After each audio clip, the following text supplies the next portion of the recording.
Hey, all, welcome to Geek Freaks. I am Frank, and today I'm joined by Braxton Cosby, writer of many books, including Broken, the Young Hellions series.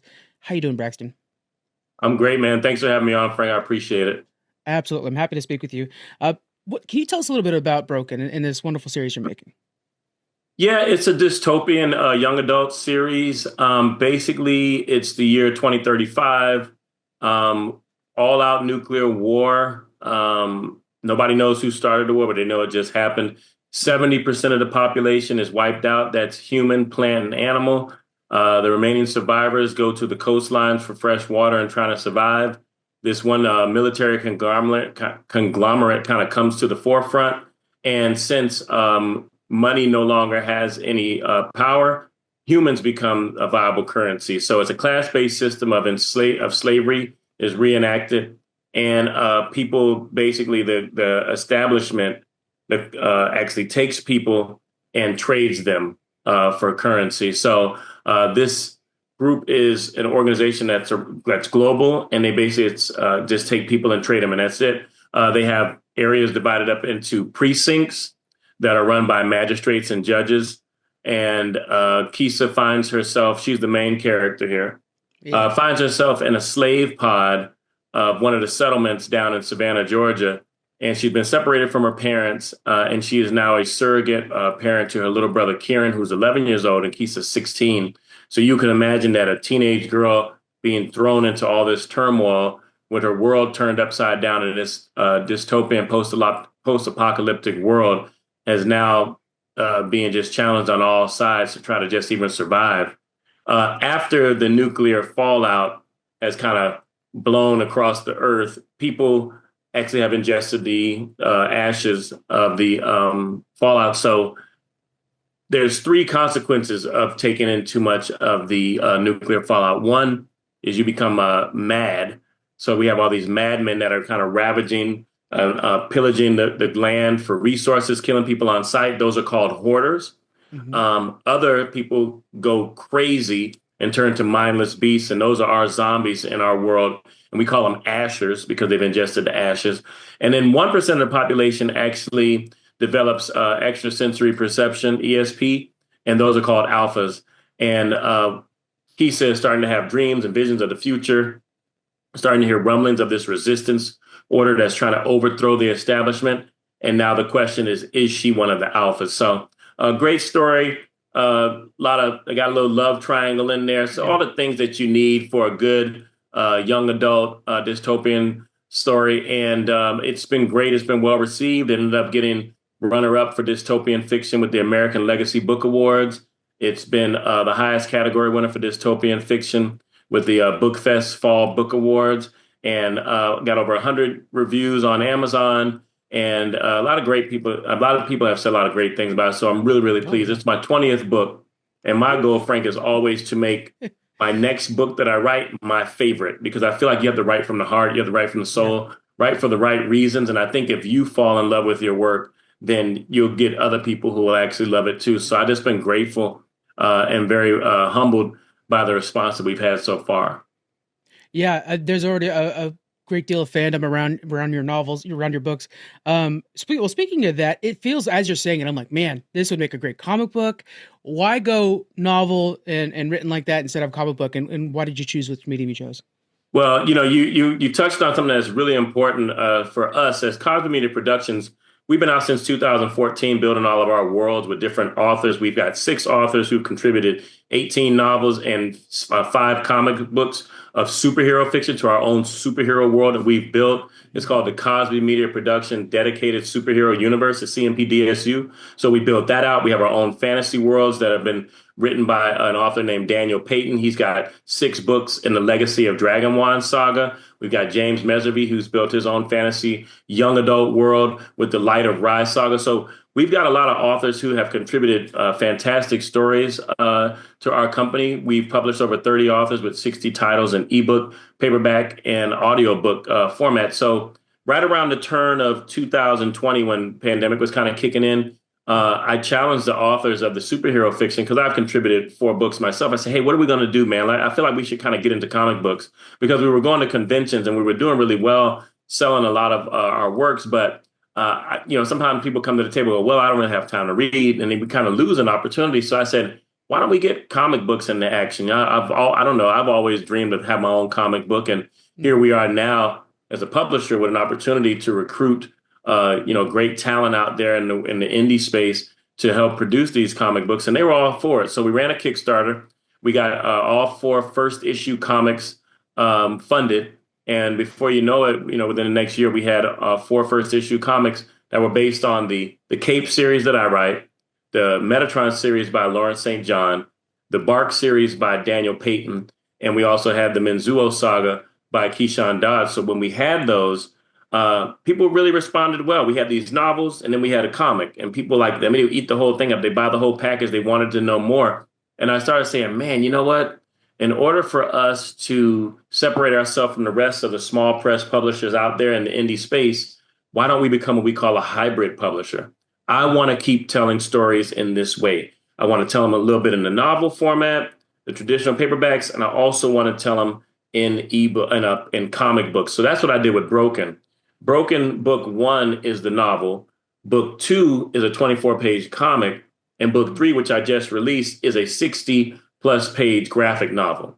So I count all of them the same. They're all books as far as I'm concerned, but they're all part of that series, the Young Hellions. And it was great because in the original book, I was able to talk about, bring the setting, the summary of what I told you, what happened. We really dive into the establishment, the antagonists who are working against Kisa with a special interest to her because they think she may be an alpha. Also kind of dove into the hoarders and their lifestyle. And, on the outside, they just seem like wild people, but they actually have an organization in the villages and things that they do. So I kind of dove into that. But I really didn't touch on the Ashers as much as I wanted to. So here I was partnering with this great illustrator out of Brazil named Ram. And I worked with him, and he did such a great job. I was like, you know what? Let's feature the Ashers in this one. Let's really give people a lot of great zombie action. And I had Julio Caballeros, who did our colors and our letters, and it just came together really, really well. So I was so excited to work on book 3, the graphic novel. And in that opportunity, I was able to kind of really put the world of Broken on display. We kind of stretched our arms a little bit more, told a little bit more about the lore of the Deadlands and what goes on there. Got a little bit deeper into Kisa's psyche and talked about mental health, really kind of closed the loose end that had been kind of trickled through books 1 and 2 about where her mind was. And I was able to introduce another set of characters to the fold, a headhunter, which is basically what we call bounty hunters in the Broken universe, and another character that I want to keep under wraps until people read it. Oh yeah. Another variant of all these, these people who have been changed by the nuclear fallout. So I just think it's a great series. I'm glad that people are starting to get their hands on it and it's starting to become a part of what we're building. Just hearing you talk about it, that passion that's pouring out of you, it's exciting to just, and then the way you're teasing a whole nother thing. And then speaking about the Ashers, that the zombie aspect, what a great call to go with graphic novel for that, because again, visually very exciting to see these Ashers. That sounds cool. Thank you.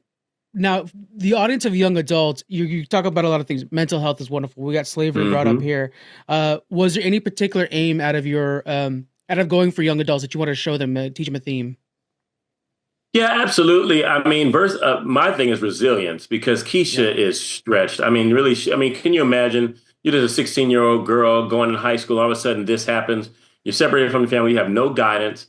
She does have an uncle who's in the settlement with her, but there's an issue that she has with him about her father. So he's kind of estranged from her. So she's really had to grow up rather quickly. Plus, I say like she's got this little love triangle going on too. And then the main person who's over all of the establishment in her precinct has this kind of creepy connection to her. Yeah. And so all of that she's dealing with, plus having to be this protector of her brother. And honestly, if it was up to Kisa would have ended her life a while ago because of so much stress. But she knows that she has to still be present in order to just be strong for Kieran. So there's a lot. And I think, I have 3 daughters and I dedicated Broken to them because I kind of have dealt with being that dad, that girl dad, and dealing with the emotions and things that they go through on a daily basis. So I really tried to infuse a lot of their personalities into Kisa just to make it authentic. So it was a huge challenge for me because the book is written from a first person narrative. So you can imagine a man writing a girl and still being able to try to be as authentic as possible. I did use a lot of voice that I got from them and the Yeah. tone in which the way that she connects with the other characters. That's such a good move. Yeah, yeah, using them as an asset, and then also it's a good way to share your perspective with them, and it's a good kind of communication back and forth even with your daughters. You mentioned that you want to focus on survival, freedom, and identity. And boy, at 16, it's difficult enough with Absolutely. social media, not zombies. Right. Right. Right. So how is this world amplifying some of those things that the normal teenager deals with every day? Well, I think that's one of the things that you've taken out all of their normal function, right? We Mhm. know they're on all the social media platforms. They're on YouTube. As soon as they got a question, they go on the internet. They search something. They use AI. None of that is here any longer. And so now you've got to learn how to sit and really deal with a lot of the challenges and the things that are in your face. Also deal with how it's tearing up the people around you as well, because Kisa does befriend quite a few people in her slave pod. They kind of the establishment sections people and groups them off based on their ages, so she's really with a bunch of 15 and up agers of her own. And so meeting these new friends, dealing with them, the losses that they've had, the challenges, and this is scary, going up against this huge military conglomerate. Where do you even start trying to figure out how to overthrow them and even get connected to this quote unquote, whispers of the resistance that are out in the deadland. So this is a huge undertaking. And I think that's what makes the story great is that, it just kind of teaches people, hey, even with overwhelming circumstances, what really matters is as friends and basically being authentic to yourself. And no matter what, continuing to do what is right and following your heart, so all of that is in there and it's laid out. And I feel like it's a great message and sounding board for young people as a book to read. Yeah. You coined the term sci-fans. I want to say it's pronounced that way. Hmm. Why do romance and sci-fi work so well together for you? For me, man, I love science fiction. Science fiction to me, whether it's in books or movies or television, it will always be the last best hope for me as far as storytelling. Because at the end of the day, I think science fiction was great because it really didn't come down to race or ethnicity. It was humans against aliens in some way, shape, or form, or Right. some evil empire. So the stakes were always bigger. So people didn't really have time to really think about white, black, everything else. So I always was able to move beyond it, and it had a centralized theme. There was a hero with who was kind of turned upside down in some sort of way. Had this inciting incident that put them on a journey against a larger foe that seemed had insurmountable odds, and there was always just a beautiful woman. So all the science fiction that you think about, there was always that one hot girl. Oh yeah. And so those themes just kept me interested. And so in writing that, when I started off, I coined sci-fans for my first novel, which was Protostars, book one of the Star-Crossed Saga, which went on to win Reader's Favorite Book of the Year for science fiction romance.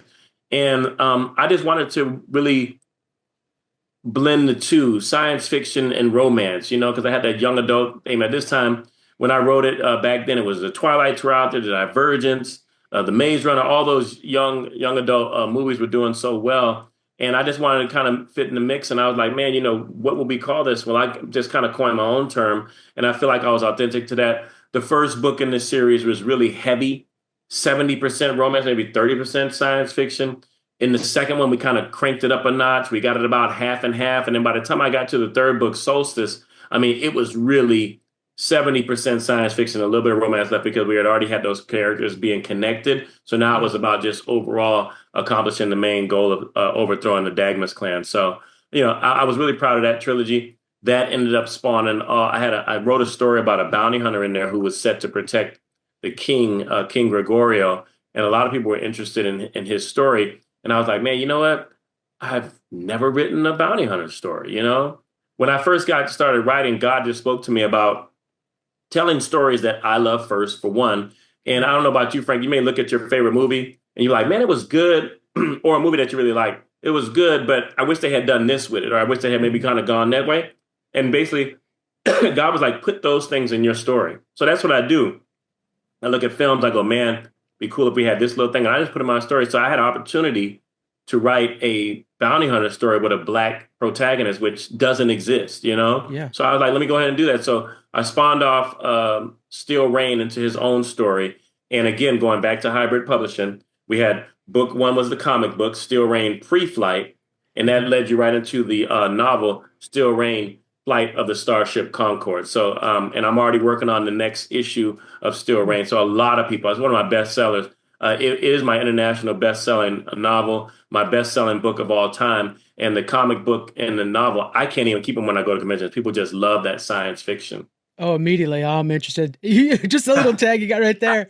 Kind of like a Bass Reeves in future kind of vibe. Man, I'm I'm telling loving you. that. And look, I'll show you this page here. One of my favorite pages of, I've written 5 comic book scripts, and this is probably like one of my favorite pages. I worked with an artist named Daniel Max, and then I brought back Louis Caballero to do the colors and the letters. But this page here is just, Oh my I God. mean, you can Yeah. frame that. It is just a Oh yeah. gorgeous page, you know? Yeah, I love how he's stretching. Oh God, good artist. You got them stretching the boundaries of the boxes, and Oh, yeah, always, it's always, cinematic, right? It feels like it. That's always. something. Yeah.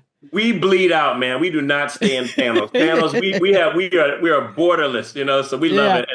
it. And I tell you, writing comic scripts is such a invigorating experience because you know I'm a novelist. I've written, like I said, 20 novels. I've written books as much as 105,000 words. I've written 4 screenplays. I've written some short stories. I've written scripts for a couple of short films. And so when you get to comic books, taking 3 act structure and cramming it into a 24-page comic, 27 pages in the instance of Steel Rain, because I couldn't keep it at 24. It's such a challenge to be so intentional with the way you design the panels, the layout of the pages. You know, do you hold something for the next page when the person turns it, they get this big Oh, so action tough. splash sequence. So all of that is just the you become the director, the producer, the director of photography, and everything when you write those scripts. And then when the artists bring it back to you, and I've just been blessed to work with so many great ones. Even Bruno Abdias, he actually has moved on to DC, and he does their Yeah. Cyborg series. He did the Yeah. Cape Part One, so you know I was blessed with that. So when you get it back, it's just wonderful. It's your baby. You feel like you just put it together, and then when you finally get the whole comic in your hand, it's astounding. It really is. Now, with such an array of different mediums you're working with, how do you approach writing for comic books, for graphic novels, and novels separately? How do you approach those differently? I stay within the same boundaries. Everything starts with an outline. Doesn't matter what I'm writing. I have to have an outline of where I'm going, Hmm. the direction I want the story to focus on, and then I start with 3 act structure, which helps me divide things up. You know, the character, the inciting incident, the debate. Are they going to do it or not? When they do decide to do it, we move into Act Two. Then we start to have all the challenges and we raise the stakes. You know, it starts off with, "Hey, I think I'll do this," but then you have a shortfall where they don't accomplish it. Got to retool things, fix it again. What's the next character who comes in? Where's my B story? How do I carry this on to the midpoint where it's either a fake win or a fake loss? Then I move a little bit forward. They have that come to Jesus moment where things just seem like everything is lost. They kind of come up with this final last move, moves me into Act Three, and that's where we meet the antagonist or the final challenge, and we move forward with the story. Sometime it ends right there. Sometimes it's just open ended with a cliffhanger. And so, in the case of like Steel Rain, it ends seemingly as though he's got some things resolved, but now we move into the novel, which brings a whole longer story of some of the challenges he has. So I stick with it. 3 act structure helps me stay organized. It gives me all my main beats of the story, and I think that's why I've been successful, because when people read it, it's a guide. It kind of carries people through the ebb and flows and the natural movement of a story so that I don't get lost in the sauce and start just Right. making up stuff and it becomes so randomized. Every page counts in screenwriting, every scene counts, you know? So when you stay with 3 act structure, everything matters. And I don't try to waste a panel on a page. Yeah. I try to make every one of them, because to me, it's valuable. I want that panel to speak to what the story is about. I want it to look good, and I want it to flow very naturally. So even with something like Broken, it's an emotional story. The novel was so emotional and powerful that when I started working with Ram, I was like, hey, we're gonna have a lot of close-up scenes. I need to see like the veins and the eyes coming out. I want these characters, I want people to really feel how powerful these moments and these dialogues are between these characters, because this is a huge event that has happened and people's lives have been affected. So the tone of all the writings that we have are very different, and I want the panels, the pages, the color palettes, and even the artists to match the tones of what we put out. Yeah. Now with something like Steel Rain and then Kisa's world as well, they're so vibrant. They feel like they're well lived in. Do you build the worlds first, or are you building the characters first? That's a good question. I think the world pops in my mind first. How I want it to have. I want it to be sleek in some instances, really dirty in another, and then the character exists. How does it? Because my thing is, I believe in world building like a playground. I create the playground. It's almost like playing Dungeons and Dragons back in the day. You Hmm. know, you've got this map, and then now you introduce the characters. And once you start to define your characters, you know their personalities. And I tell people all the time, once you have set up your outline of where the world is, where the story is going to go, and you actually map out your characters, when you put your characters in these situations, the reader, the audience, and even you can anticipate how they're going to respond. Yeah. You know what I mean? Oh yeah. So and that's the beauty of it, right? Because like, oh man, they done messed up now. So and so's mad. Chewbacca's upset. And in that line in the first Avengers where Captain America looks at Hulk, he says, and Hulk looks at him and goes, smash. You were like, oh, you didn't have to even do anything. You know what time it was, Yeah. And that's Yeah. the magic of writing is when you get these characters so defined that people can anticipate. I mean, it's just magic. Yeah, bringing it back to Avengers, just that other time when in Endgame, we were all on the edge of our seat just waiting for him to say Avengers Assemble. And then when he finally says it was like 10 years earned. Absolutely. Yeah, Yes, that's yes. great. Where do you see Broken going from here? Do you plan on doing more novels, or do you like sticking with the Mhm. comic book world? Yeah. Well, I've loved doing the comic books. It has been an amazing adventure. I think I just want to keep offering something different for each one of the iterations in here. So the way that the graphic novel ends, definitely it's time to I think it's time to kind of settle back a little bit and do a more deeper storytelling. So I'm not going to necessarily do a novel, but I am working on a novella for Hmm. that. And because I just did a book signing at Barnes and Noble in December, and man, people just ate up the novel just like that. They love the cover. So I'm definitely gonna go back with my cover designer again and make an amazing cover for it. But it'll probably be like around a 20 to 30,000 page word novella. And then the final chapter, which would probably be book 5. I'm still in between going back to a comic book or a graphic novel. It really depends on where I am at this point with the story. Yeah, man, I cannot wait for the next thing. And again, just that passion you're sharing is so exciting. A little bit more about you. You have a history in health and fitness, and you're also Hmm. an advocate for like STEM and things like that. How Yeah. has your past affected how you're making making stories today? Yeah, I'm a huge fan of science, Yeah. education, obviously, and being a master of your craft. So I'm Hmm. so detail oriented. Obviously, going through physical therapy school, my master's and my doctorate in both, you have to be a student of the game. So that's my thing is that I've taken intensives in writing, weekend intensives, monthly intensives. I've done the classes, I've done the work to really, really learn writing, and even with comic book writing, I didn't just go, let me figure this out. I read books, The Yeah. Art of Comic Book Writing, a fantastic book. If anybody out there really think about writing comic books, you definitely have to go with that book. It's amazing. And then I go out and I spread my information. I go to conventions, Yeah. MomoCon, Atlanta Comic Con, and I speak on topics that I think people are interested about transcribing novels into comics. It's basically just my roadmap of what I've done speaking from my own experiences so people can kind of get the same information and be inspired to do the same. So I think all of that information, just the way I'm built and kind of stitched together, it really helps me write very detailed stories and I'm a huge fan of story, film, and television. So I want my stories to project that way. I want people to really see what's in my mind when I put it on the page. Well, when you ask the audience to invest that much time into you, it's nice to see that you are investing that much time into providing them with the complete story that they're looking for. And it's not just like, oh, I got Absolutely. an idea. It's like, let me really invest the time. It makes us want Yep. to invest our time in you. That's a wonderful. Yeah. Thank you. Yeah. Let's get some rapid fire questions in to close us out. Okay. What is your favorite superhero? Ah. It used. I'm always a toss-up, and I kind of do it as fair as I can. I go Marvel, it's Wolverine, DC is Batman. You can't go wrong with the hits. Yeah, yeah, They're yeah, amazing for a reason. yeah. Outside of your book, what other book is your favorite book that maybe inspired you to make your work? Um, Fahrenheit 451, Ray Bradbury. Nice. Yes. Yeah, that was my beginning. Obviously, dystopian fiction. I mean, how could you not go with that? Yeah. I do love Parable of the Sower by Octavia Butler. Mhm. And I did love Veronica Ross Divergent. Talking about young adult writing, that was my inspiration when I did Starcrossed. I love that series, and I wish the movie had landed it as good as the book did. Ugh. Yeah. The part one was great. I was like, Part yes, one is this is perfect. Yeah. amazing. Yep. Part two was okay. I was being stretched. Part one of book three was horrible, and I was like, this is stop, and they did. Lastly, if Kisa can join either the Justice League or the Avengers, where should she go and why? It's gonna be the Justice League. Unfortunately, I am a DC kid. I grew up Yeah. on DC, really. I mean, I looked at the Sunday funnies and I got introduced to a little bit of Marvel stuff. And of course, Spider-Man has amazing friends. I'm kind of dating myself, my age-wise.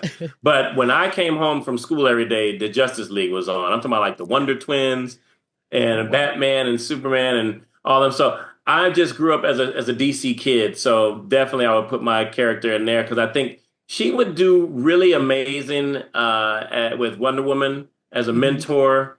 And I even think that she would kind of do well running around with the Young Titans. Yeah. Oh, Titans would be good. I'm also seeing some I would love to see the dialogue between her and Hawk Girl too. I think that would be really good Yeah, dialogue between those two. Yeah. yeah. Well, Braxton, where can everybody meet you online? Where are you posting the most? I tell people all the time, go to the central hub, www.Cosby Media Productions with an S.com. There you'll find out about our comic imprint, Star Child Comics. You'll get to learn about the CMP-DSU a little bit more. We have all of our comic books on sale online if you want to get the floppy copy. Mhm. There's also links to everything that takes you to Amazon. You don't have to buy from us, but you can read about all the stories and the synopsises and everything, and you can take a link right to Amazon or Barnes& Noble where our books Yeah. are sold as well and pick up copies there. And we even have the links for X, Facebook, and Instagram for all of our social media. My links in there, Cosby Media Productions and Star Child Comics. All those links will also be in the description, guys. So go ahead and start clicking now as we're talking. Braxton, I really appreciate you coming over here and sharing your world with us. Thank you so much. I appreciate it, man. And you guys are who keep us motivated. So thank you so much for supporting small press indie publishing. Oh, that's where all that's where all the passion, that's where all the creativity is. So we're there. All right, guys. Thank you very much for hanging out with us, everybody, and we'll see you guys next week. Bye.